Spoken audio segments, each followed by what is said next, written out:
Let's just we'll hit the go live anyway, so that we're not. I mean, it's all right being fashionably late, isn't it? But a few minutes, all right.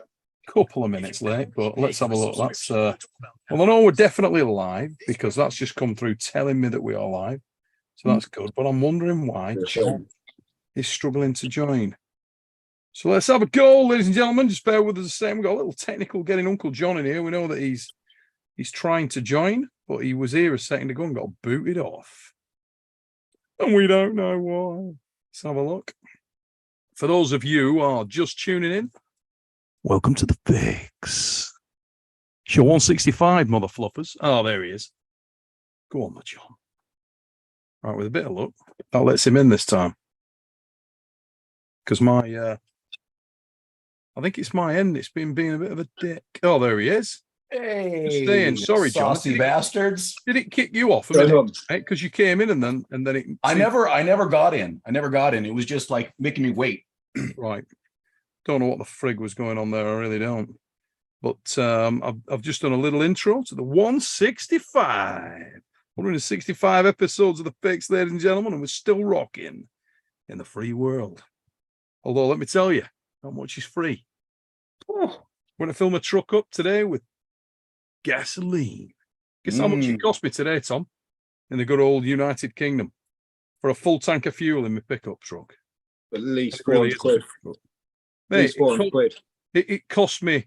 It's only a Ford Ranger, but it cost me 137 quid. 137 quid. What the fuck is going on? There's rinsing everyone. It's bad, that, isn't it? It's a bit heavy. So let's have a look. We'll get us going on there so I can see the chats coming in. We're going to start with a little bit of topical stuff. John Thompson, coming to you in Canada, the land of ice and snow. How warm is it over there, son? Oh, it was hot as hell out here today. Dude, oh, Lord. Over here, horrible. Yeah. Do you guys got the humidity too, or is it like... mate, really bad. Yeah. John, you look a bit sunburned. I've been outside. I was outside for like 3 days in a row because here's what happens in Nova Scotia. It rains for like 2 weeks. And then you have like 3 or 4 days where you can actually do stuff. And so my grass was like 8.5 feet tall. Nice. So I had to like mow lawn 3 days in a row. And like I got a little burnt, a little crispy, a little toasty. But you know, it's always nice to have a good base tan going into winter, I feel. You know, you got to I got to get up to that Hulk Hogan leather skin feel. Yeah, I think you need to work on a roof. At the end of the winter, it's still at a decent level. Yeah. You've had a few good suntans in your time, Tom. Yeah, I've always got suntan, you know. Yeah, I remember Italy 2009. That was my best. Yeah, you've had a few. I've seen you with a few leathery suntans, son. You know the year. You know the year. Yeah, I've still got the picture. I seen a picture last week. I've got a picture of me and Plamid, like as juniors, and that. I just looked at myself against him. I was like, fucking hell, man. Couldn't recognise me. Dark. You used to roll a tan. When everybody in Luton and Bedfordshire and Slough, where Tom used to be from basically Luton area, Bedford, really, when he was a kid. And now down in Slough. But let me tell you, I'd go down there and the little bastard would be running around, no shirt on, 30-degree heat. Absolutely loved a bit of sun, did Tom. And he's never deviated from that. And on occasion, the lad has rocked a tan. Let me tell you now. He's made sure that he's tan throughout his entire life. You never lose it. You can come in like December and you still got a tan, haven't you? Funny thing is now, though, the last couple of years have been roofing. It's the last thing I want. You don't want a tan anymore. All them years want to be in the sun. Now I ain't got a choice to be in the sun. I'm like, for fuck's sake. Mate, it's where all your top tanners are, on the roofs. So, who have we got in this chat tonight? Henry Bowers Lol is the first name I see, and Sammy Sprinklers is the second. Phil Woody comes in at third with Daniel Dodson. And he's put still on the 16th, mate. Yeah, it is. But we're gonna come to that. We're gonna come to that. But first of all, John, did you catch the battle in the capital too? So I like when I get a nice event like that, I try to pace it out a little bit, right? And so I watch a little match here, wait a little while, so I can keep that engorged loin going for a few days at the very least. And so just before we went on, I watched Stoica versus Wall again. And then did you see the first one, John? Did you catch? Yeah. Right. Part one. The break there, the distance between the two was due to James contracting the Ebola virus. Right. Mm. Right. Theoretically, it would have been earlier. Apart from the fact that he got full on Ebola while we were out in Istanbul. And he rang me and said, bit of a problem, Fatty. May die. Just to add to the woes we already had. So it went out, and then we had a couple of weeks break, and then he obviously got it out this week. So anybody in the chat who is a member of the Arm Wars YouTube channel, if you have not seen Battle in the Capital in its entirety, if you didn't see yesterday, Battle in the Capital Part 2, you need to get your ass over there. I got it like this, okay? I would go, like, if I was going to list the 3 matches without giving anything away, I actually really enjoyed Ray versus Josh Davis. Interesting. Yep, that was an interesting match. Then I would go to Mr. Tom Holland versus Adrian Popescu. That was silly. Really, I loved the in-between on your guys' matches. They had those nice close shots of you guys, and you're just like, watch this. One of the times, Tom was just like, you fucking watch this next match. You fucking watch. Yeah. They were talking to each other throughout. Yeah. It was a mental battle. It was a mental battle at the same time. It was mental. A lot of mental work in there. And that, when you're talking about matches, without giving too much away, it's called the Battle in the Capital, right? And Rolly Ray Lipinge came on halfway through the feed. I saw he was in the chat, and Rolly Ray went, "Holy shit!" It's like late to the party. Some of these matches here were stupid, and they really. I mean, how many of those went to the bullet last night? Like 4 out of 5 matches, something like that, went to the silver bullet. Just absolute ridiculous, screaming career enders. It's funny, I was reading a comment today by some nameless, faceless penis in the chat somewhere, and he said, "Oh yeah, I don't want to watch Arm Wars because all the matches are fake." I'm like, are you out of your goddamn mind, dude? I mean, we have broken arms, we've had bicep blown up. Michael Todd bust his arm where he was at his shoulder lean on it, and how much do you think I had to pay that dude to? Hey, Michael, you fancy coming on the show and snapping your arm? Absolutely. You wonder where some of these guys get off. What a bunch of absolute strokers. But anyway, for that particular individual, speaking of you, I'm not going to name you, but please don't watch because it's getting entertaining. And I'd hate for a guy like you to be entertained. Don't watch. I'm sure you need another wank. Yeah. Back on with that. Yeah. Look. Overall, though, damn.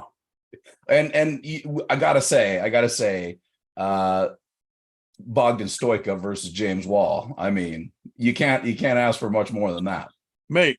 James Wall is really, really coming on leaps and bounds. Yeah, super dedicated lad. Coming on.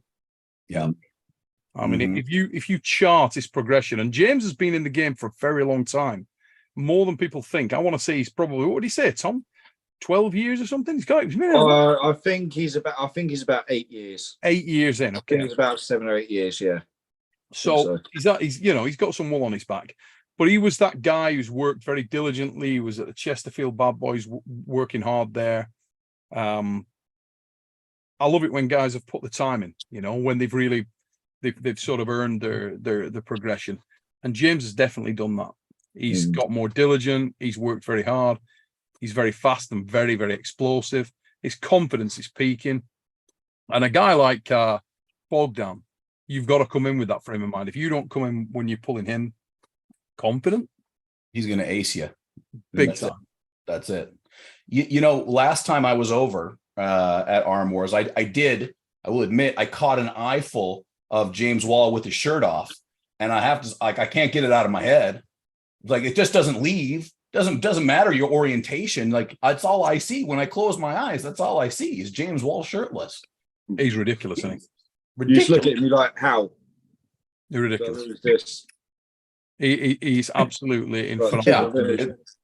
It's You silly. lads ever, you know, let's not get too down this. It's not that kind of party. But all I can say is, you lads ever seen the old white hawk with no shirt on? Oh yeah. No, and Mate, if you want a guy who comes ready for events, who's in good nick, I have seen more fat on a snooker ball. Yeah. That lad is shredded. We are talking striations on the friggin'. His back's shredded, absolutely ripped to bits. When he must have a body fat percentage when he comes in to pull a match. You know, some people are a little bit stronger when they got a little bit of water weight on them, a little bit of weight on them. I mean, a lot of the strong men are like that. They're not dry. That guy comes in, must have a body fat percentage. And we need to check when he's on. But I want to, taking a flying guess, 9-10% body fat. I mean, low. You know what I mean? Yeah. Really low, really lean, shredded condition. And he's still obviously extremely strong, really, really strong. But God damn, he's diligent. He comes in ready, mate. Yeah, I think you are going to be hard pressed to find anyone who takes the training and the timing and the nutrition and like the whole 9 yards together. Like Paul Lynn takes it all. He's got it all down. He understands. So I want to also pass on my apologies to Remy Thibodeau. We're not going to talk about the results of the battle in the couple. I don't want to destroy that for anybody who hasn't seen it yet. Any of the members, get over there and check it out. But utterly my fault on the matchmaking for Remy. Remy is a genuinely lovely guy. I mean, Tom, you got time with Remy. What a great dude. Very unassuming, very, very straight fella. Never seen him before. You obviously seen him at the Nationals, John. You'll have been familiar with him where he won the Canadian Nationals. Yeah. And did in the men's 85 kilo class. Yeah. Contacted me either on the messenger or through the channel. Said he wanted to come over and pull the wars. I said, you know, when will be convenient? And he said, yeah, you let me know. I want in bad. And I went, well, funnily enough, what about Battle in the Capital? We got a gig coming up. If you're interested, I can probably find you something there. I'm taking it your preferred arm is the left, which you've just won the Nationals on. He said, yeah, rock strong on the left. You have to take a punt somewhere. Now I knew we had Minor Ninjas coming over. Yeah. Who's very stout. Yeah. Very stout left-handed. And we threw him at Remy. Proved to be a hard match for Remy Thibodeau, but learned a lot about Remy at that event, learned where his level is. The concept of Arm Wars is to give people entertaining matches. You know, we're looking to match guys from the elite level, the Devon Larratts, down to the guys that are at a level but are nowhere near that. You know, we're looking to launch new stars as well. Yeah. I mean, in this instance, Auden Larratt on the rise. We're going to see his first and how he got on. Did he win? Did he lose? What do you think? Check it out, because I'll tell you what it is. If you thought Battle in the Capital had some matches on it, holy living shit. Watch what is coming next Saturday. Next Saturday, the 16th, Dark Card 3 premieres. I'm laughing my ass off reading the chats with the people who are taking flyers. Oh, Devon definitely won. Oh, GEORGI definitely won. Everybody thinks they know. You don't know what's coming. Mate, all I'm telling you is entertaining. Watch what's coming. You are going to... We have a number of matches that go to the silver bullet, to the absolute death. And there's a lot of twists and turns in there. Unexpected, what the moments. Yeah, I think you're going to love it. I think you're going to love real twists and turns. Like, Devon has looked so unstoppable, right? And he makes, and I think there's a bit of a twist in people's minds sometimes, especially, you know, don't get me wrong. On both arms, Devon is an absolute killer. Killer on a different level. But I think the left, you know, a guy like GEORGI is not like he's on a different level too. Okay. Like GEORGI is a little bit different. And the way GEORGI pulls is a little bit different from what we've seen Devon going against in his last few left-handed matches where he's looked very dominant. And like, so on a show I was on with Aussie, like I'm always a Devon Larratt guy, unless he's arm wrestling GEORGI SVETKOV. I'm going SVETKOV on this one. Well, I can't possibly comment. What I will say is this. Devon knew what he was coming into. Devon doesn't care whether he wins or loses. He really doesn't give it. And he so often he's shown, win or lose, he couldn't care less. He hits the ground rolling whichever way it goes, straight into the next one. Just wants to challenge himself more, wants to do more. I actually love that about the lad. I love that he doesn't give a shit. He's not deterred. If he loses a match, it's like he wins a match. He couldn't care less. Yeah. He's just straight in. Let's go harder. In some ways, I actually think it encourages him to do more. I think if he doesn't perform as well, or he thinks there's a weakness somewhere, he goes harder and tries to do more. He's really getting after it. You know, he's chasing the summit. This is I think the journey of the arm wrestler, which I've been on a bit in the last 3 years, where I've gone to Arm Wars and I've gotten fucking murdered, right? And I think that's the real test, is if you can go and just get decimated and then go back, right? And then pick up where you left off, understand your weaknesses, understand that like there's a lot of minute levels that go on here. And one little level can feel like an infinite space. But there's little things that you have to keep on doing as you rise up. And that's what makes an arm wrestler.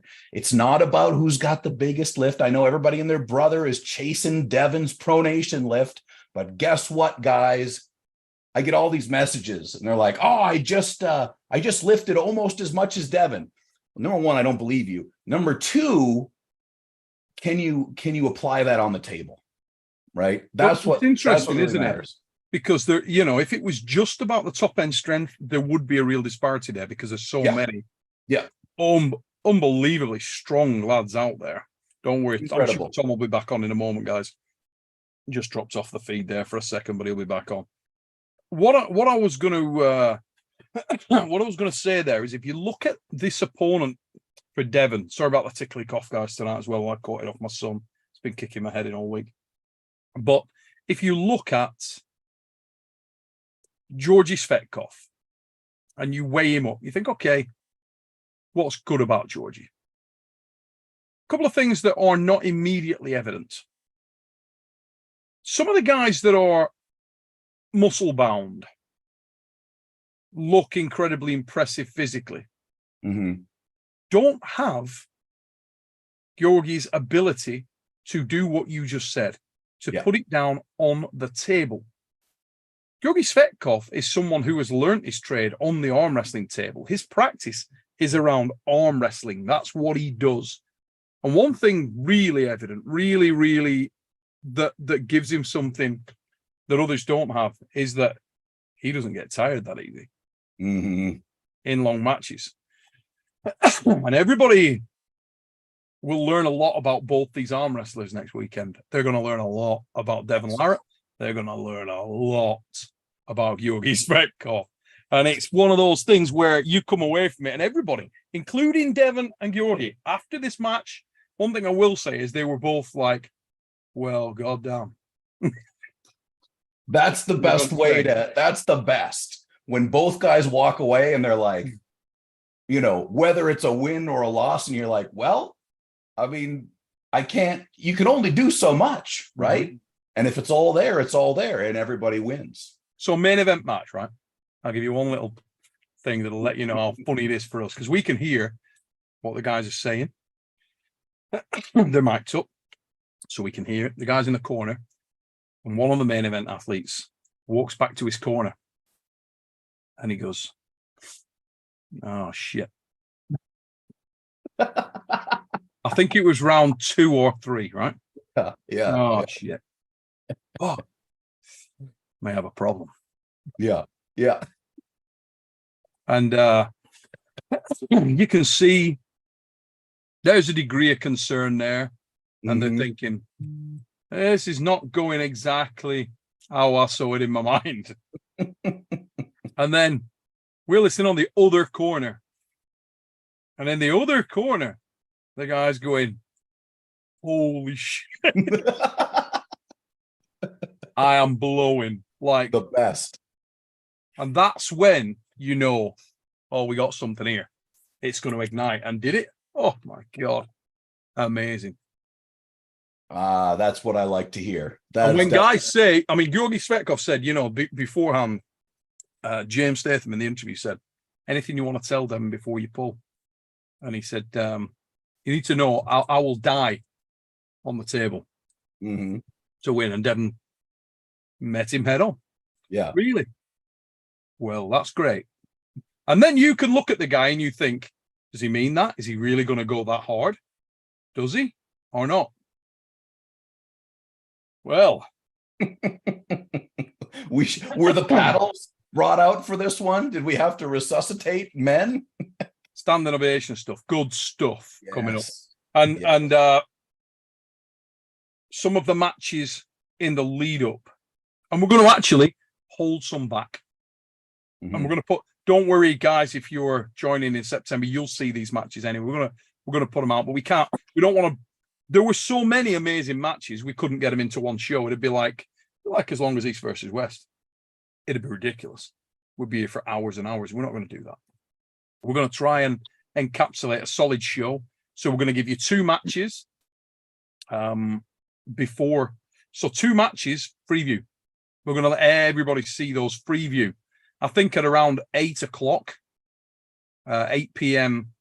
What will that be there? So 9:30 is what? 4:30 in the afternoon over there. So right now it's 6 p.m. for me. I'm so Eastern would be 5 p.m. right now. Yeah. So over here it's now 5 minutes to 10 p.m. Yeah. So from 8 p.m. next weekend, next Saturday night, the 16th, just for anybody who didn't know, next Saturday night, the 16th at 8 p.m., we will go in our As Life Plus experience for everyone on the Arm Wars channel. We'll probably show at least 1, maybe 2 matches. That's how good the quality of matches. We'll show you definitely 1, maybe 2 matches from the dark card.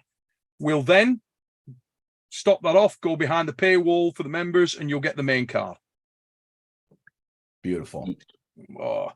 We'll show you the progression of the battleground. So last man standing battleground, 4 men in there to progress. We will show you an incredibly impressive rising star of the sport from the UK. His name is Elliot Eccles, and he ran headlong into Bogdan Stoica. Oh, I want to see that. Oh, yeah. I want to see that. Yeah. That's one of the main ones I'm waiting for. Oh, and with reason, mate.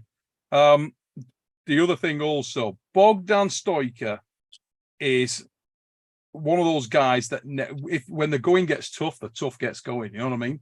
And he's one of those guys, you can batter him, you can beat him, he'll try and find a way. Win, lose, or draw, the dude never lies down, does he? Fight to the death. To the end, yeah, every time. The other matches on the card, you'll see Mika Sakwarelidze and Craig Sanders, which is 2 brilliant characters. Yep. Frode Hogel and Philip Fritz are on there. Amazing. Absolutely amazing arm wrestlers. I'm not going to give you details. The battleground, you know, it's Devon Larratt's first ever professional super match. Little moment in history. And there's more than one, you know. Where do we go on here? Nice. So we got somebody coming in. Let's see who's just joining in. Let's see. Oh, hey. So, ladies and gentlemen, just back from the dead is JCJ, mate. I'm alive and kicking. Yeah, no, you recovered. Well, yeah, a bit of a tickly cough, but nothing. I still can't hear. You know, you gave me that tickly cough, dude, as well, because I've had it for a week now. Character building, mate. Character building. Thanks for not giving me the full-on Ebola, though. Yeah, it's not good. It's not good. No. Ear infection, eye infection. The eye thing was horrible. It was all going on. Anyway, the eye thing was gross. To let everyone know, there's going to be a minimum of 3 free view matches. A Nice. minimum of 3. Minimum of 3. I mean, this I didn't know, guys. So Well, there you go. Minimum of 3, and let's have a chat later after the Right. show. okay, But minimum 3 free preview matches, prelim matches. incredible time to be an Arm Wars YouTube channel member in September, guys. That's all I'm going to say. We're going to keep it rolling into October as well because we got a lot of stuff. All I'll say is this, right? Sometimes we do events, we do Arm Wars events, and you don't know how they're going to go. And you have hits and you have misses. And we've done events and it's not really worked out as well as you wanted it to work out. Dark Card 3 did. Nice. Big time. Like on every level. We started and we were like, okay, that's an incredible start. That was a great start. Next match comes on and we're like, holy shit, hope it carries on like this and they'll get more. And it just kept rolling. It was ridiculous. The end of the night, Devon Larratt saying to Auden, well, what about that? And Auden's like, holy, that's unbelievable. Can't believe it. Ridiculous. Everyone's a banger. Stupid matches coming. So if you like entertaining arm wrestling, if you like a mix of characters, a mix of levels, you will get it all at Dark Card 3. We promise you that. And as our production director just said, looks like we've got a few free views in there as well. And then we'll put them out for you guys on the paywall. But it's going to be ridiculous. It's interesting how you react to things. And I wanted to ask you guys a question without sort of throwing, particularly Tom Holland and John. Well, I'm gonna get back to it anyway. You're going to carry on? We're working on it as we speak. Yeah. All right, mate. No problem. Sunday night. No No work in progress. How do I Tom, get out of here? John, I think you can, if you just hang it up, mate, you should be. If not, you'll just have to keep us rolling and chip in if you hear anything. We can watch you work. Yeah. I just remember you're on live. At all costs. Anything can happen. If you do it dodgy, you know, if the old Tash goes on, don't forget. I've seen that happen. It works. It's not good. Nobody needs it. He really can't get out. And you thought I was bad. I can't. He's trying to take me into my library for some reason. We've had this problem usually with people joining, James, but not usually with people hanging up. You know, when your phone is filled with that much porn, it Probably do things. Can I boot him off? He's out. I think he's off. gone. There you go. So you come to a match, John. Mhm. And it is an absolute screamer. Stupid war. Mhm. How's that sort of resonate in your mind? Do you feel like you won or lost regardless? Do you if you lose, do you take it bad or do you not really give a shit? I've said this a million times about my perspective on really the whole thing of arm wrestling, but especially at Arm Wars. The goal is to have the banger. Okay. The goal is to have the best match. The goal is to be on the same card as guys like Devon Larratt or whoever, these awesome elite level guys. But guess what? My match was still fucking better. Whether I won or lost, I know my match went to the gutter and I came out of that thing crawling out of the piss and blood and everything else. That's what matters. It's the only thing that has ever mattered to me is making sure that the show happens. Because in my opinion, and this has happened too, I've gone to Arm Wars and succeeded and won. I've succeeded and lost. I've failed and won, and I've failed and lost. Mhm. Because that's what I care about, is making sure that my match is the one that's for sure going to be on the card, for sure going to get a video made out of it, right? Because you guys both know I've had matches where we didn't even finish the match, right? We didn't even, because it wasn't there, right? It didn't work. And so for me, that it's all I want to be is in the gutter. If I'm in the gutter, I'm at home, boys. I mean, you make a good point, to be honest, John, because Arm Wars is supposed to be entertaining. And I think there's a lot of misconception there. I like the guy that comments, if you actually believe that there's any fake matches in Arm Wars, you're nuts, mate. Honestly. I mean, Tom, you ever seen or heard of or been involved in any kind of fake match in Arm Wars ever in your life? The only fake ones were the ones that were lost. But other than that, Or everyone you lost, other than the those. rest of them that won, They're all legit, 100% legit. And there it is. No, literally, there's no fixed matches at all. Nothing like that. You don't even say make it entertaining, you just say good luck. And just give it your best shot. But Yeah, what you I do say to take very yourself, and that's it. seriously is the matchmaking. And if I screw the matchmaking up, that pisses me off. That pisses me off. Like with the situation with Remy Thibaudot, it pissed me off. I feel like I failed. I failed the athlete, and I just failed. It's just not good matchmaking. If you can't see that those guys are at a different level, you're cocked up. And in my mind, I consider myself an expert in the sport of arm wrestling. I really do. And I think I'm a good matchmaker. And if I cock it up, it pisses me off. I feel like I underperformed. And that's just telling you the truth. I mean, the problem is though, like people like Remy, has Remy done much internationally? I couldn't answer that question. I have not seen. So it would be hard to like research something. Oh, I think he's locked up. And that was Tom Holland, ladies and gentlemen. He's tell you what though, look at that. He looks very poised. Oh yeah, looks very intelligent, highly intelligent. He does. When he drops back in, I'll try and screenshot that for you, Tom.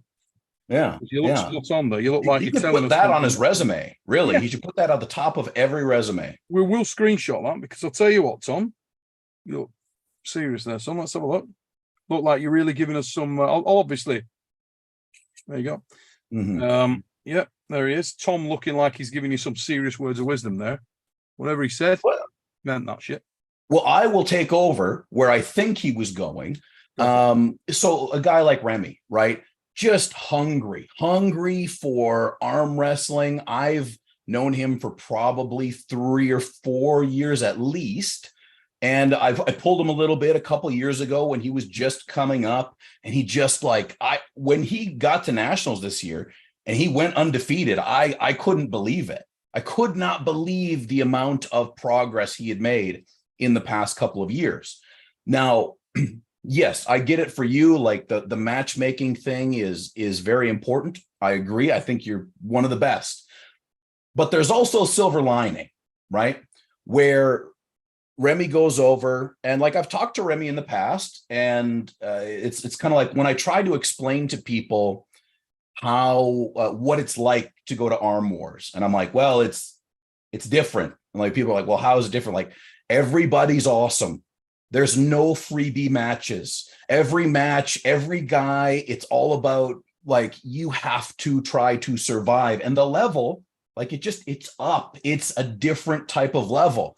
And so for a guy like Remy, I think this will be his fulcrum moment, his seesaw moment, right? Can he take those losses and go like, okay, shit, I understand a lot more about what this is. Of course, the next time you're going to have a much better idea of who he should be matched up against. Yeah. But for Remy, this was the moment where he's going to be able to evolve himself to understand that, okay, I'm good here in Canada, but that's only step number one. That's the first rung on the ladder, right? Is to get to that level. Now you have to go up. Now you have to understand how to deal with a 6-round super match. Now you have to understand how to deal with travel. There's all these other elements that come in. So, from my perspective, having done, 3 or 4 Arm Wars now, that's where you learn the most. That's where you learn the absolute most. Do you think you evolved a great deal after your first one, mate? Do you think that was... Yeah. I think my first appearance at Reality Check was actually perfect because I had an awesome right-handed match with Jason. And I won I won that. So I got that first experience of winning and the crowd was there. And then I went against Bradford and just got murdered. Right. So I saw the good, I saw the bad. I was up high, I was down low. And it's a complete evolve. Every time I go, I evolve a little bit more and change a little bit more. And right now, I'm a completely different arm wrestler than I was at Reality Check, right? Like completely. everything I do is a different direction. I've worked on so many different things that have changed my arm wrestling completely, you know. So we'll just answer a couple of super chats, John, and then we'll come back in and bring Tom in as well. So Alexander Clark, this one's for you, mate. It's put, Uncle John, I hear you'll be pulling a friend of mine, Brett Hammond. I'm excited to watch this happen. Have you seen Brett pull before? Happy Sunday. Yeah, so I'm moving to Minnesota, right, in the middle of October, heading out of Canada back to the States. Very excited for that. And I got a hold of some of the guys there, and I'm like, well, let's fire this thing up. Let's see where I am left-handed. Who's the left-handed guy in the Midwest or the Minnesota, Wisconsin, you know, type of area. And so obviously Jeff Dabe is in Minnesota for sure, is probably number one, but he's had some injuries over the last year or so. And so he's not really up to his full capacity. And so this guy named Brett Hammond was offered to me. I said, yep, absolutely. And the match was on. It hasn't been made known yet, but it turns out that same weekend, I have a bit of a back procedure that I will be flying to Florida to go have done. So I'm going to have to put that match off, but I will come back because the procedure is too important. It's too important to miss. Understood. So, yeah. So would that have been a left or a right hand match, mate? Left. That was a lefty. Yeah. Okay. Yeah. No problem. So Fishlip just came in the chat saying, hey, Mr. Pickup and Uncle John. Don't call me Mr. Pickup, brother. Neil will do. And everybody in the chat, Fishlip, hope you're good, mate. Carolyn Looms is in the chat as well. Let's get on these super chats. We got Joe the Hammer Valentine. Hammer. Well, thanks for your super chat, mate. He's put, Neil, channel membership has been the best $12 a month I've ever spent. Uncle John, I'll see you next month, brother. You know what, Joe? Thanks, buddy. We get that a lot, buddy, recently. We really are getting a lot of love from the people that are channel members. We are trying our best. James, as you can see here, we are Sunday night. It's 10:10. He's on it. He's trying to make sure the stuff's really solid quality-wise. We've been putting out... we're trying to build it up for you, Dark Card. So we're putting out all the head-to-heads, athlete backgrounds and interviews. We're putting those out free for people, so you can see some of the athletes in there, but we're going to keep that going, and it does keep going for the channel members continuously. So after the event, you'll still see a great deal more of that, and also matches that we're not gonna release are going to come to the channel members as well. And let me tell you now, there are some frigging bangers from the Dark Card that aren't going to make that release next week, but your channel members will see them. So we want to do that as a little bit of an add-on. For your sort of £6, you're not just getting one night of arm wrestling. You're going to get a hell of a lot more, guys. And also other stuff, behind the scenes stuff. We did a lot of stuff with Devon and GEORGI and a lot of the other guys while we're over here. Everybody wanted to see GEORGI, whether he could do his 10 lemons that he said. Well, the lad went for it, and what can I tell you? He's just really insane. But anyway. I'll be living about 20 minutes from Joe the Hammer Valentine. So he's going to be one of my main training buddies now. Yeah. Tremendous. Yeah, thanks for that feedback, Joe. Really do appreciate that, mate. It's great to know what you guys think of the channel. John Augustine, thank you very much for your super chat, mate. He's put, looking forward to the event, Neil. Thank you, and James, for the continued awesome content. Much love from the States. Thanks. Thank you for your support, mate, and for your super chat. Really appreciate that. We are going to keep a hell of a lot more coming. As I say, the battle in the capital sort of went under the carpet a bit in some ways. I don't think a lot of people were aware of the quality, but there's stuff from that that's going to come out as well. Films, a lot of the stuff we do goes out on a Friday night. So when we don't have an event on, or I'm on an event doing an arena show or something, we put stuff out. We'll never put a film out on a night when East versus West is on, or Monster Factory, or King of the Table, or any of the promotions are doing something really big. That's just because we don't want to son other promotions, really. We want to let all the promotions have an opportunity. If AWE are doing a show, we're not going to put a film out that night. We'll let them do the show, and so the focus, the arm wrestling community, is on them. that's just how we want to roll. We want to be supportive of the promotions, not detracting of other promotions. We don't feel like we need to be negative to people to build Arm Wars. Exactly the opposite. And that's how my ethos has always been. And James is right on board with that as well. So it's the way we're going to walk. Other than that, we will have a film out for people free on Friday nights, just as we always have. And the members will get more. So if you're an Arm Wars channel member, you're going to get more. You're going to get more from merch. You're going to get more everything we do, really, in that respect. We've got a lot of stuff coming out for people. So David Toms has come in with a super chat. Thanks, mate. He's put, hey, Uncle John, I'll see you on the 30th. Save me an after pull. And I'll save you a sparkler pull. What the is that? This guy. What even is that?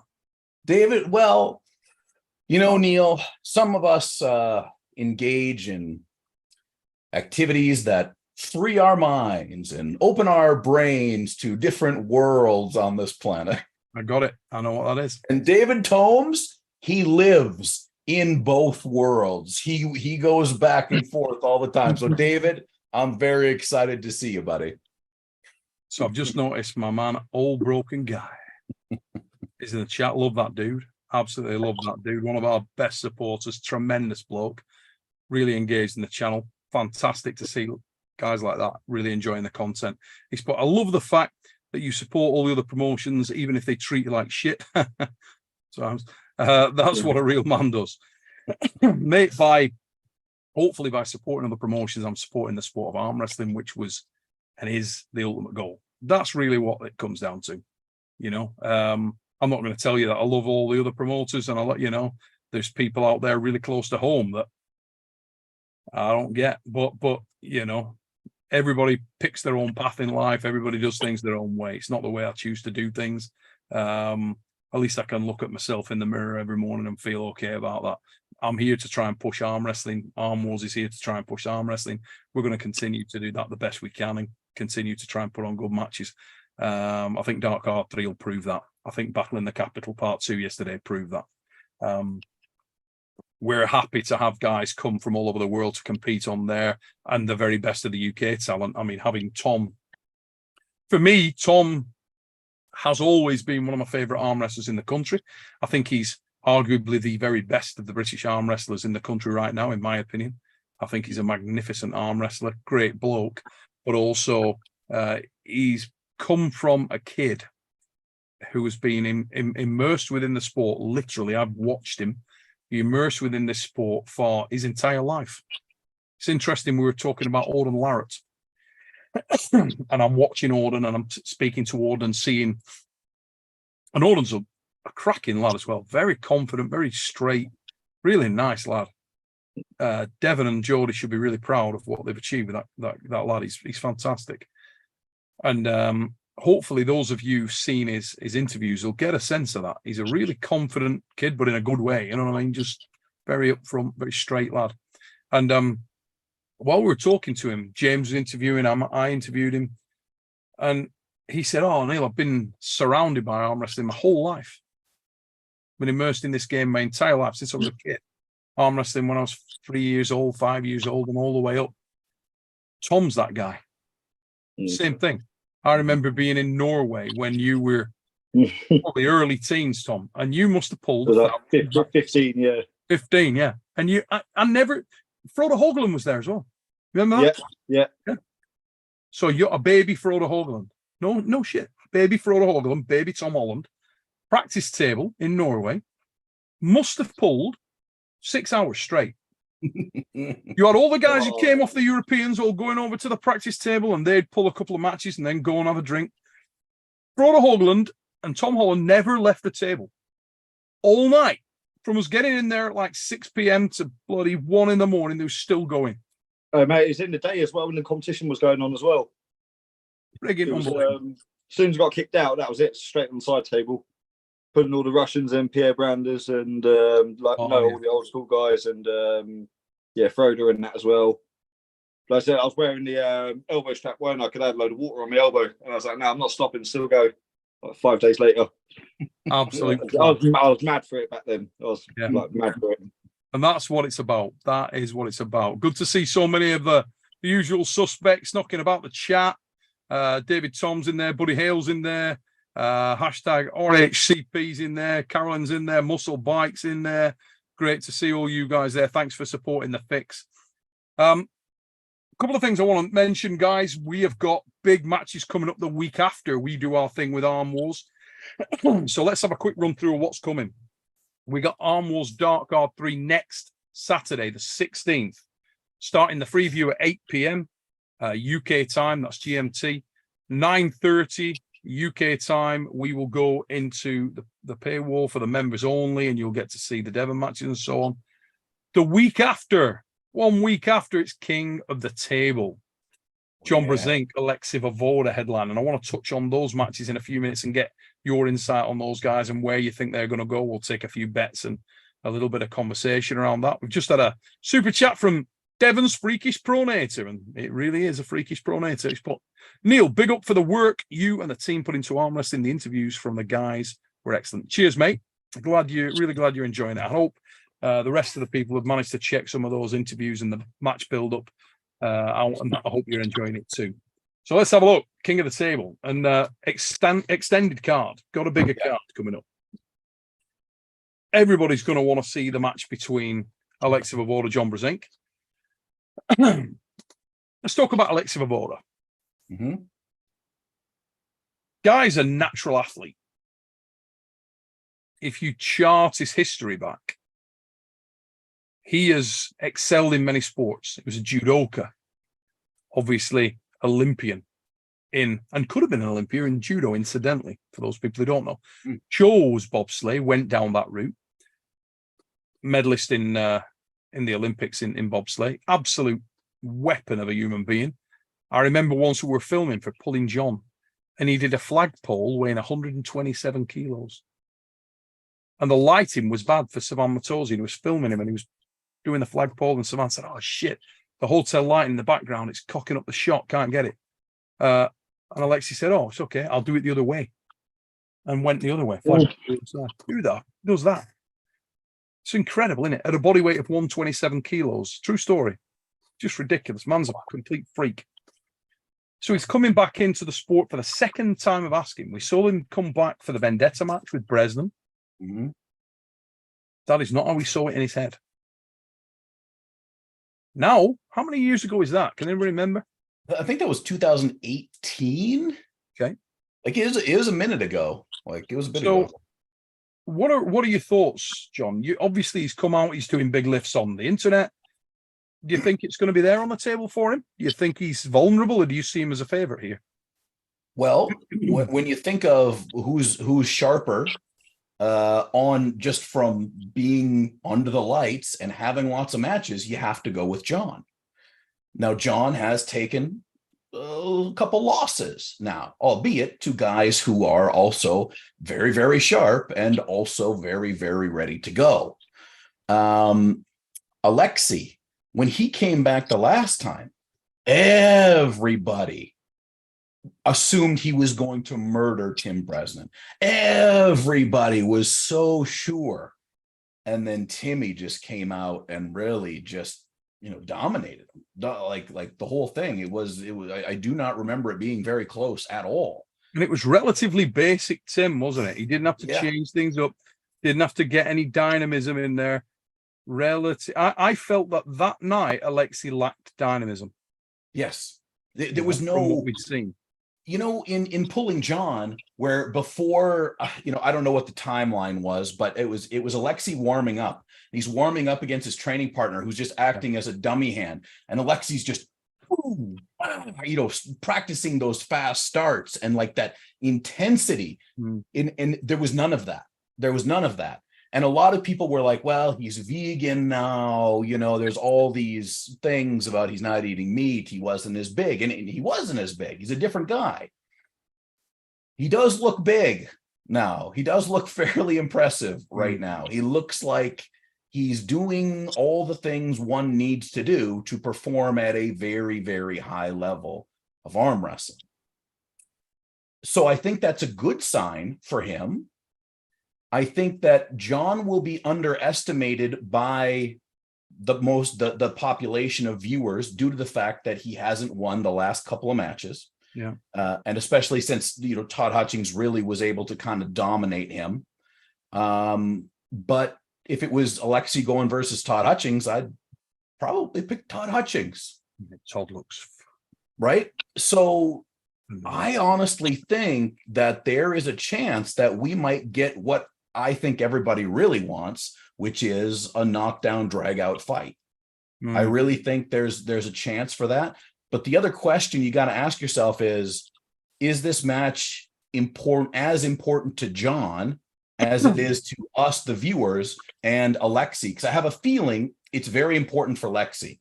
And I think it's very important to the viewers, and especially those of us who remember the match happening, you know, and watched, like, Pulling John, the movie, is what got me into arm wrestling. Yeah. So it's very nostalgic. So I think a lot of people are going for that. But if Alexey loses to John, it's hard to justify, his push to infinity. Right. That's the storyline, right? Alexey comes back. He gets a big win over John. He proves he's still got it. And then we go on to see him against Hermes and Dennis and Devon and, Levon, right? That's kind of the dream from what I would say a promoter's point of view would maybe be, and maybe from a fan's point of view. Yeah. I think it will be a very sad day, the day that John walked away from arm wrestling. I really, really can't emphasize that enough. For so many reasons, he is arm wrestling. You know what I mean? He's just absolutely that ever-present, fantastic ambassador. Yes, for our sport, and I feel honored and privileged to have been good friends with John for literally 30 years now. And he's a very, very highly intelligent, very considered guy, very understated guy, and very everyman. He really is, for somebody with such genuinely exceptional abilities. Well, and so let me ask you this: you were there at that Zloty, were you not? I ref the match, mate. Yeah, you ref the match. I'm the ref of the match. Yeah. From the perspective when you were there, and you were at like a totally different time, because that was like 2000, 2002, 2004, I think it was. 2004. So totally different. 20 years ago in arm wrestling, totally different situation. But what did that match mean? Did it mean a lot at that time? No, John, without speaking out of turn, no, John was at an extremely low ebb in his career at that time. You don't see it in Pulling John, but at that time, all the talk wasn't about John. John was very down, talking about walking away, feeling beat up, battered, small, weighed mid-90s, 93, 94 kilos. Wasn't big, wasn't heavy, wasn't particularly training hard. Was sort of teetering around the sport. Was, in my opinion, unenhanced. Yeah. Anyway, just was what he was. Was not confident or buoyed by the sport at that time. You got to remember that not a lot had been going on there, and Pulling John was sort of trying to pull John. It was pulling John back into the sport. You know what I mean? Travis Pageant was on fire. Yeah. It was his time. He was coming in there with a gang of confidence, extremely strong, extremely dangerous, very diligent in his training. And he was carrying the hopes and dreams in reality of a lot of the North Americans. Ron Bath was there. He was strong at that time. Matt Gerdner. Oh, yeah. Was an absolute frigging weapon at that time. Matt Gerdner actually took second place that day. Doesn't even really make the film. Yeah. Matt Gerdner bust the bicep of one of the best arm wrestlers in the world at that time, Ibragimov of Russia, in the World Championships the year earlier, or a couple of years earlier. He was on an absolute tear, complete monster. And he was the guy, it was him, Travis, and Vovoda were really, during the actual famous Nemiroff that day, who were the big hopes of the North Americans. John didn't seem up and aggressive. He pulled well. He had some great wins, as did Ron Bath. But if you charted back the actual day for John, he was given trouble by people like Andreas Rundstrom, who was a magnificent arm wrestler, but nothing for a prime John. Yeah. I alluded to it a minute ago. People react to things a different way. And sometimes when you take a loss, you can choose to fold up, or you go bat the dust off and you choose to think, you know what, let's dust off, let's reassess, let's let that go, and let's go again with a little bit more precision this time. And thank God John chose the latter. John sort of did get drawn in by some of the events of the day, some of the... John Brasink loves arm wrestling. I mean, he loves it, you know. The events of the day and the events of pulling John, the hype surrounding it, and the vibrancy of Travis and the possibilities I think John felt meant that he thought, you know what, we'll have another go at this. And it was, for me, it was nice to see, because watching John in that situation when that event took place was hard to watch, if I'm honest. Felt a little bit, I don't know, it feels like your dad in a weird way, you know what I mean? It's like you always want your dad to win, you know what I mean? And spent so long watching John be invincible, and at that time he was very, very much vulnerable. And watching him then dust himself off and go to ridiculous levels again. I mean, in Vegas in 06, I would have loved the movie. I would have loved it, as poignant as the movie was, and as much as I love pulling John, I would have loved it to finish on a slightly different note, where, you know, you could have a little insert at the end and it would just go Las Vegas, Nevada, 2006, and just drop you into the event. And it would just show John breathing fire, smashing through Usmanov, you know, as he was then. So Ferit Osmanli now, but then he was Farid Usmanov, and he was the cream of the crop, absolutely rock strong, smashing through Travis Page and smashing through those guys who you'd seen in the movie. And that day in 06, John was immense, unbelievably strong. Farid Usmanov, as was, came in there unbelievably strong. And the match they had in the final that night was iconic. Remains one of the best matches I've ever seen in my life, for a lot of reasons. Most notably, that having top-rolled Farid with ease in the afternoon and proving to himself, if you will, that, and when I say with ease, I mean with ease. You know what I mean? It was like, no problem. And you could see the look on Farid's face, like, whoa, shit. Like, that's a different thing. I couldn't do nothing with that. And speaking to him when he came off the stage and him being like, Christ, his wrist felt unbelievable. And John goes up to the table. Farid loved the hook. That was where he was known for pulling that time right-handed. And John going up to the final and deciding, I'm going to go straight into the hook. So he goes into the hook to test himself, has an unbelievable war, lost. Then he turns around and shouted over to me, hey, Neil, how much difference between first and second? And I'm like, not sure. Wait a minute. Go over to the scorer's table. Bob Brown, a couple of other guys sat there. I say, and Denise, I'm like, how, what's the difference? It's like $250, $300. It was like, you know, not that much. So I shout back, it's like $250, John. And John goes, okay. Turns around to Farid and goes, hey, Farid, hook. And Fart's like, yeah. He'd already just won a second ago in hook. So he's like, yeah, absolutely. Whole place went bananas. Everybody's like, yes. And that is why John Brzenk is John Brzenk. Yeah. That right there. Not only so, just get it done. No, it's not about that. It was about, for him, could he prove to himself that day that he was the best in the world? Everywhere. Yeah. Do it all. And that is why myself and most arm wrestlers of the time, or who know John personally,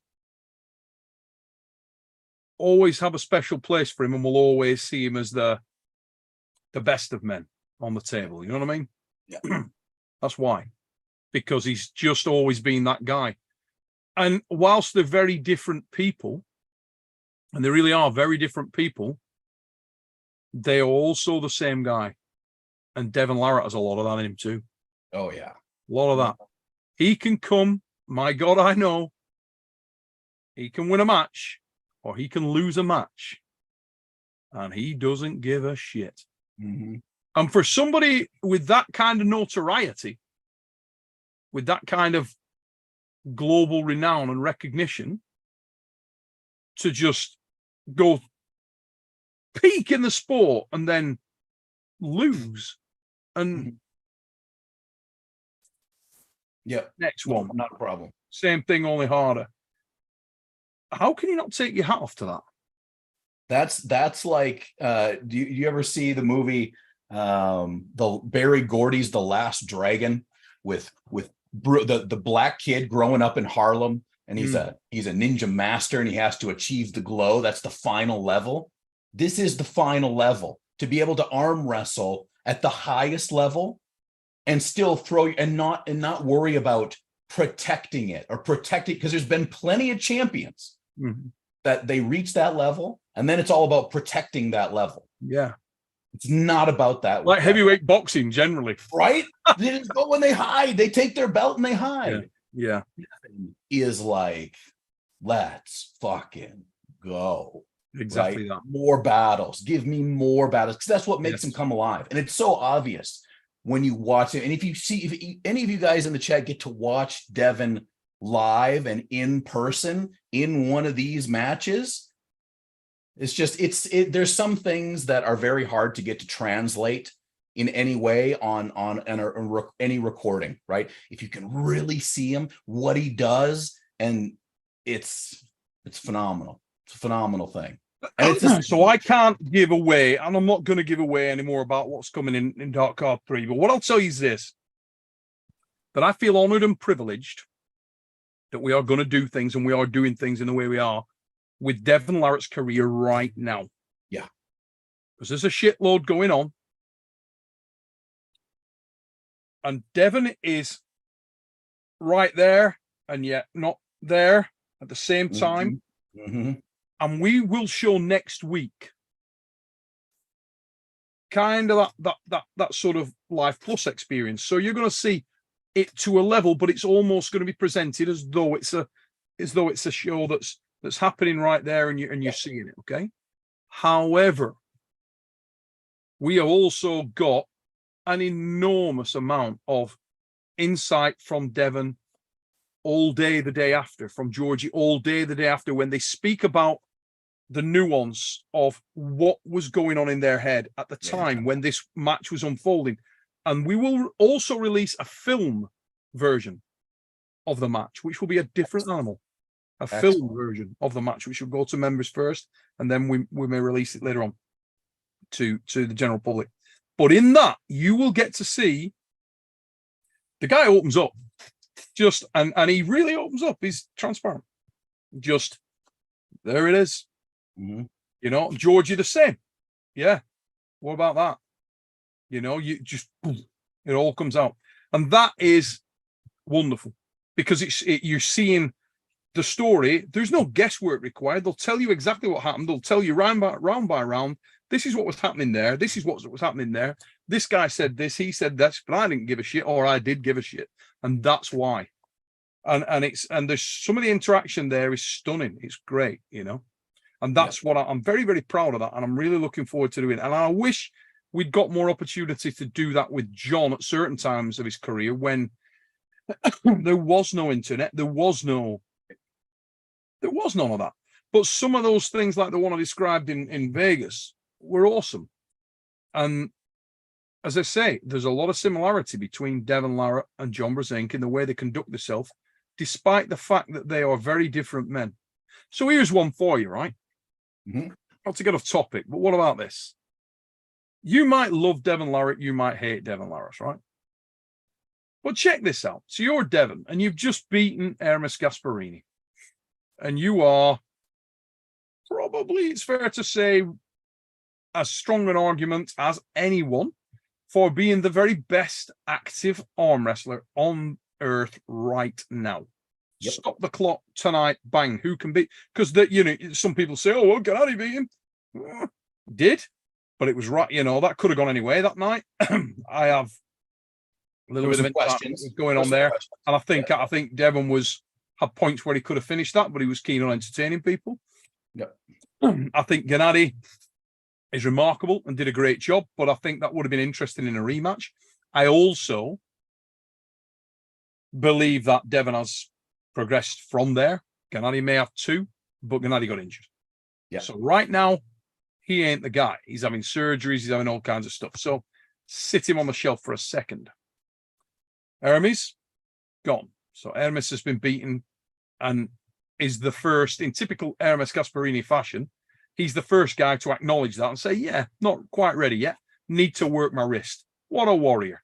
Absolutely takes it on the chin and says he's just going to improve and come back and do better. And he will. I have no doubt in my mind. You've then got a spectrum of other guys. And within that spectrum of other guys, there are people who are clearly an enormous threat. GEORGI SVETKOV is one of those guys. He's excited about his next challenge with Zaur Pazulaev, who we're about to see where he is. If you're a Vitaly Laletin fan, maybe he's your guy. But through all of that, Devon is definitely in that conversation, and he's right at the tippy top, right? Apart from one guy, who everybody thinks, yeah, well, when he comes back and he's fit, he's the guy, and his name's Levan Saganashvili. So if you're Devon Larratt and you're competitive and your goal is to get to the summit, there is an argument there that the last guy you would help and assist is Levan Saganashvili. Fair enough. But what does Devon do? Devon physically calls up Levan Saganashvili and says, hey, mate, what about if I could hook you up with the Vita-Cell Biologics and we get you healed up stronger than you've ever been? Because it's done amazing stuff for me. So that I can come and arm wrestle you again. Yeah. How fucking good is that? Yeah. Like, this is the difference, right? This is the difference between a champion who's there for show and a champion who is there to fight. Yeah. A champion who's there to know. Yeah. The dude wants to know. It's not about arm wrestling for Devon at this point. It's about getting to this ethereal level in his existence. He wants to literally transpose himself onto the universe somehow, right? And achieve some kind of different level that no one has ever gotten to. And it's fucking amazing to watch. I'll say that. I think that's amazing. I think it's awesome. And watching that go down and knowing that that is a reality, speaking to the guys at Vita-Cell Biologics and them saying, yeah, Devon's hooked that up and Levan's coming out and we're going to treat him. We're going to make him as stronger than he's ever been. You are putting that guy back into the ascendancy so you can have another pitch at him. That is friggin' iron. The best. The best. I absolutely love that. Pavel Derbanov is in the chat, Pav. Pavlo. Bastard right there. Another guy on the rise. Jesus. Pavlo looked so good at that Knuckles Up event. Hey. Like 2 matches. Okay, so he lost to Marcio, but goddamn, I enjoyed every minute of Pavlo pulling. Like, awesome. He's another guy that's only been in it 2 minutes, really, at that level. He's been, for the people who are in the game, yeah, you've been watching him terrorize state championships and major events in the US. where for a number of years now he's been like the Vikings coming in, raping and pillaging, crushing every class, and you're like, who the is this guy? Looks like God, and he's clearly pretty strong. But in terms of you felt for a long time that he was unbelievably powerful, but hadn't got the technique fully joined up yet. But you do feel there's a hell of a lot of growing room for Derbanov right now. You know, he's. I mean, some of the lifts he's been doing, doing more pull-ups at his weight. Absolute weapon. Yeah. Oh, one other thing. When we were talking about John, this reminded me. Shout out to Arm Sport Videos, Scott McGinnis. He is currently putting up multiple portions of video I've never seen before from the 1991 Super Brass de Fer. Parry, amazing. Yeah. So that's going up. He's got like 1, 2, 3, 4, and 5, but it's got Brezink.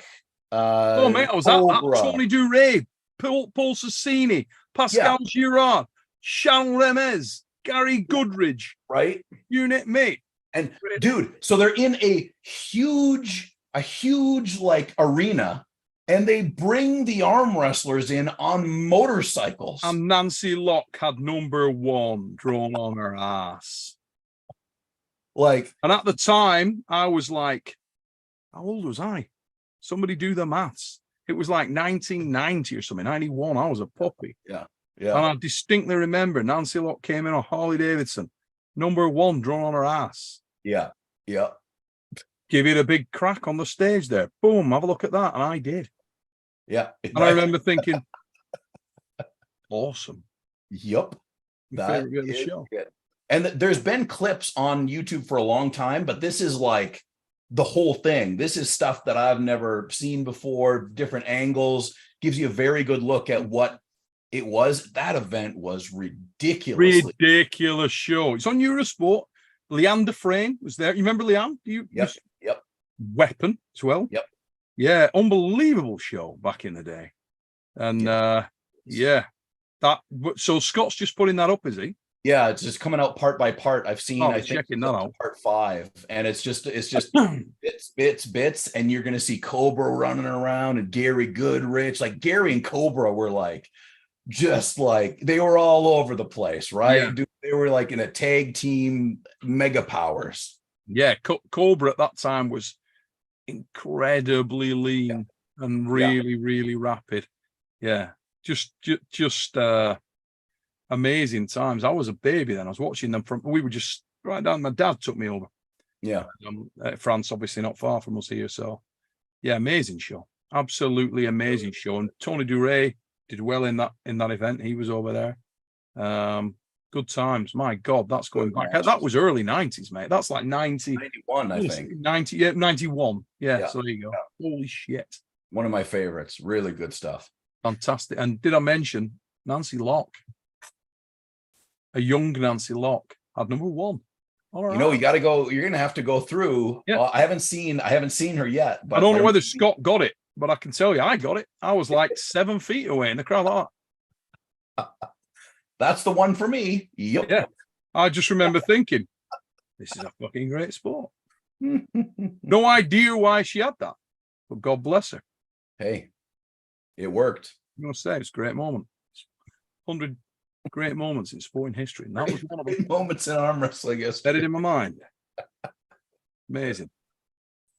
So let's have a look at this card. A little further on this card. And I'll not keep you on here, John, too long, because I know you've probably got a life and things to do. I got to do round 2 of training. Let's talk about Lachlan Adair and Krasimir Kostadinov, because I think that's a really bloody interesting match. Well, if you want to see 2 guys that you know are going to go inside and they're going to just beat the hell out of each other in a hook, I think this is the match you want to watch. Yeah, I think that's a great match, mate. And it's a match that I've wanted to see for quite a while. Did not expect that was coming up, but I think it's one of the that for me could be the best match on the card. Yeah, it's going to be a clash in the middle of the table. And we're going to see, Lachlan, I think, is obviously going to be the power driven guy, but I think we're going to have a chance to see some real technical things that come from Kraszy's hook. Okay, Kraszy's very strong, Yes. but I think he's one of the smartest freaking arm wrestlers that you're gonna find. Highly intelligent puller, very experienced arm wrestler. Oh, Who have you got? If you've got $100, where's it going? You know, in the name of the new blood in the sport, I'm gonna go with Lachlan Adair. Going with the Aussie. Yeah, let's let it rip. Well, he'll certainly go into that hungry, and it's this type of match. That could be really bloody interesting. Matt Mask, Ron Bath, who've you got?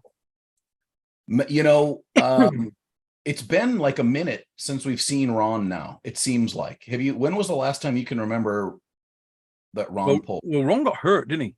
Yeah. Yeah, So I think that I don't know how, I mean, if anybody in the chat knows where Ron is, I'm assuming Ron is now 100% fit, and where his weight is would be interesting, because last time out, I actually thought that Matt would really, really struggle against Sergey Kalinenko. Yeah.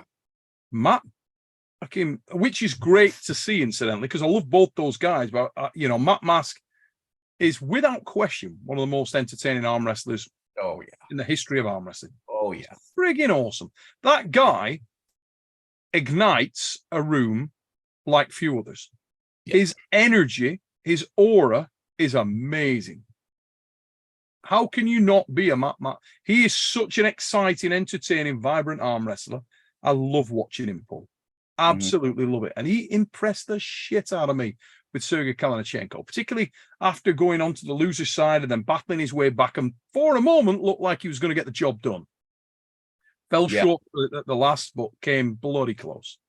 Yeah, I'm so happy to see that. You know, it appears that Matt has started turning the corner, right? That match with Kalinenko, I could just see that something was different with Matt. You know, whatever he's doing, what the training, whatever he has figured out, it's working. I'm going to go with Matt Mask. I think that type of a match, which is a match again where Matt Mask lost, but I think he, you know, Mask got his groove back maybe a little bit in that match. And I think a confident Matt Mask is very, very difficult to beat. Yeah, dangerous dude. Very dangerous. And there are some question marks on Ron's weight at this point in time. I think if Ron comes in really solid and heavy, he's a very hard guy. He's a very complete arm wrestler. And Matt has never beaten him in a super match one-on-one. So yeah, very engaging match, that one. Ron Bath, Matt Mask, great pullers. Chan Shaw will pull Kalinenko. Now that okay, now spin a coin. I mean, Chan Shaw.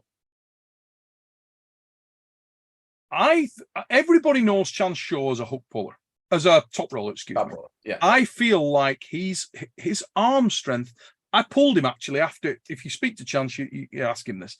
I pulled him up. Him and Maggie were just walking up to the practice table, and I said to him, "Mate, you need to engage your arm more in matches. Stop just running, because his arm strength is clearly a lot higher than he gives himself credit for.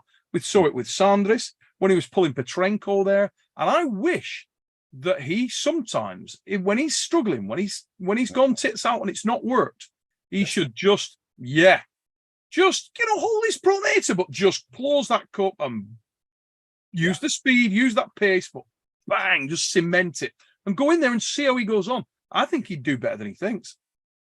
He very well may. And that goes back to that confidence thing, right? Confidence can make an arm wrestler. And it's really hard, you know, me being a runaway top roll dominant guy, it's really hard to change your brain if that's the way you've been arm wrestling for a very long time. So if Chance can get confident, if he goes there and we get him to go there and do it and he has success with it, that could unlock a whole other aspect of arm wrestling for him.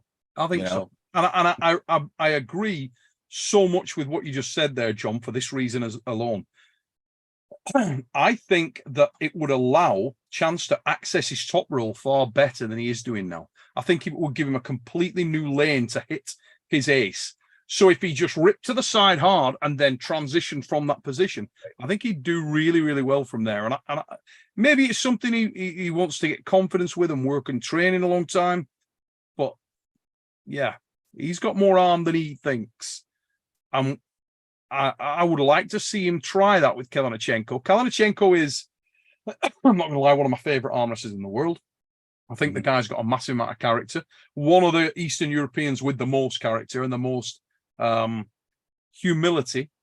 And his arm strength is probably on paper higher than Chance. Right. But I'm interested to see whether he can be one of those guys who doesn't hang on. If he can just think, you know what I mean? I'm just going to go hard and I'm not going to hang on to you. I'm not going to try and bully you. Because I think Chance is great at getting guys to hang on to him. Yes. And that can be a big ask. And we saw that with Kalinenko and Matt. Kalinenko was hanging on to Matt, hanging on to him, trying to be the bully. I think Sabine was hanging on to Chance too. Yes. In that same type of situation. I think that was the downfall. That's a huge win, isn't it, for Chance, really? I think a lot. Did you have Sabina's favorite in that? I know a lot did. I never root for Sabine.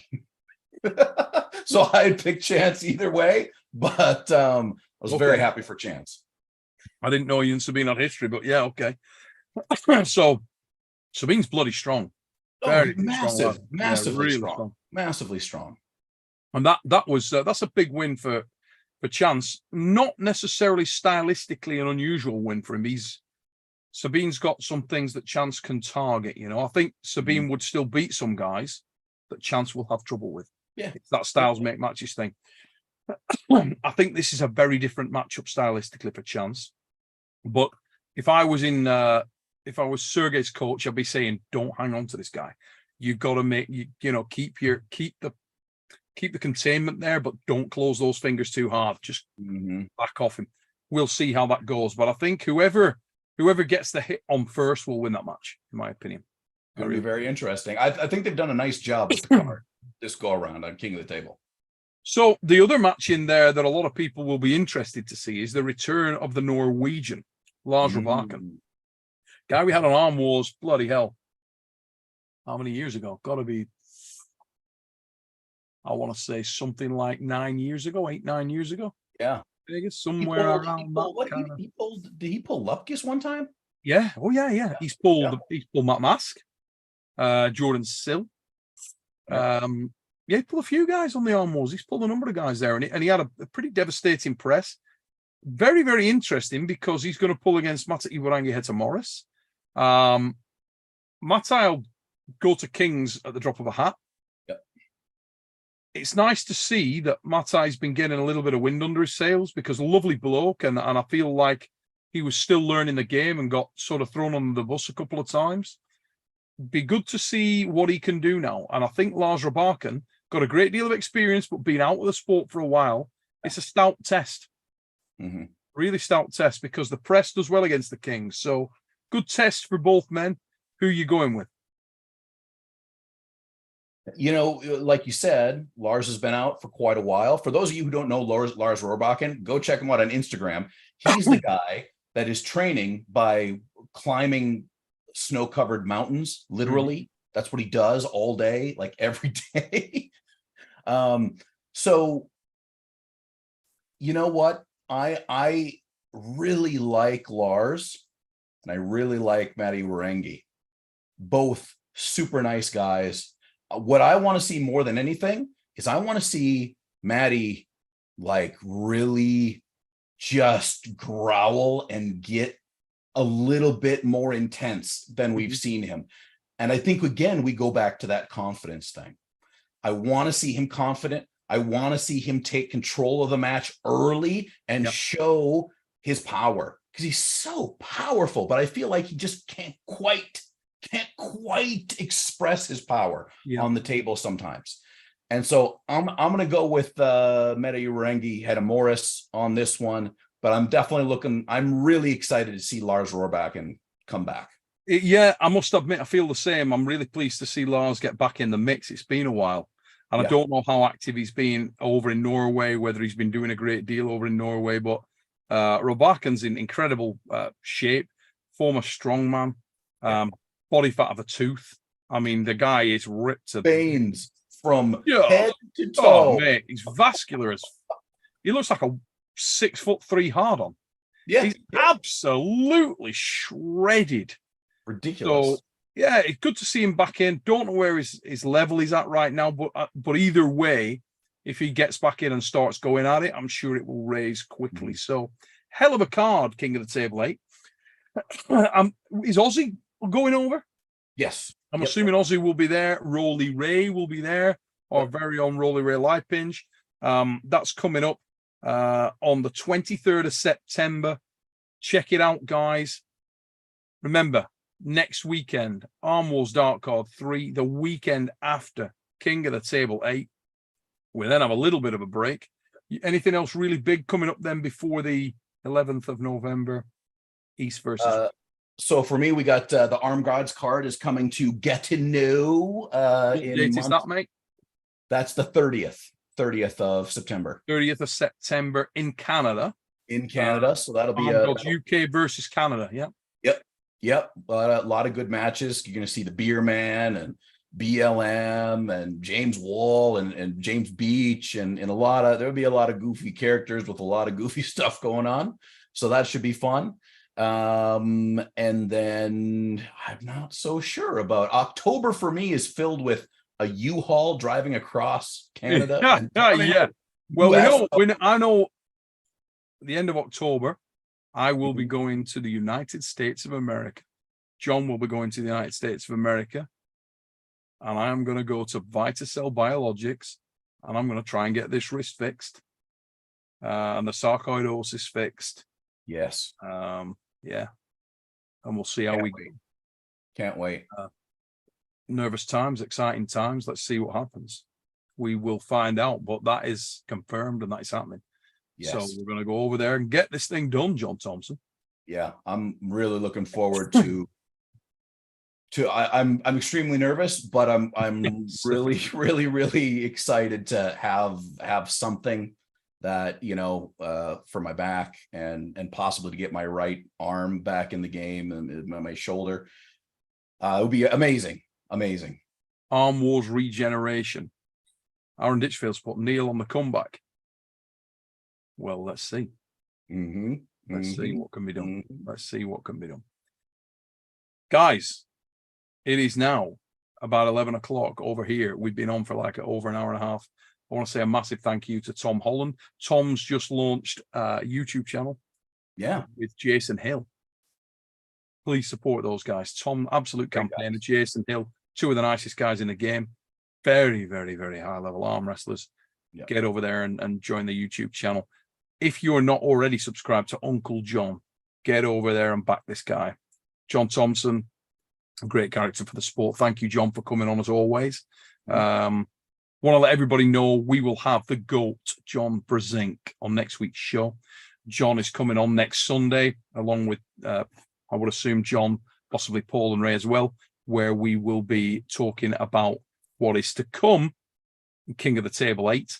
By then, we will know what went down at Arm Wars Dark Card. Arm Wars Dark Card 3, guys. Remember, next week, Arm Wars Dark Card 3. Next Saturday night, the 16th of September.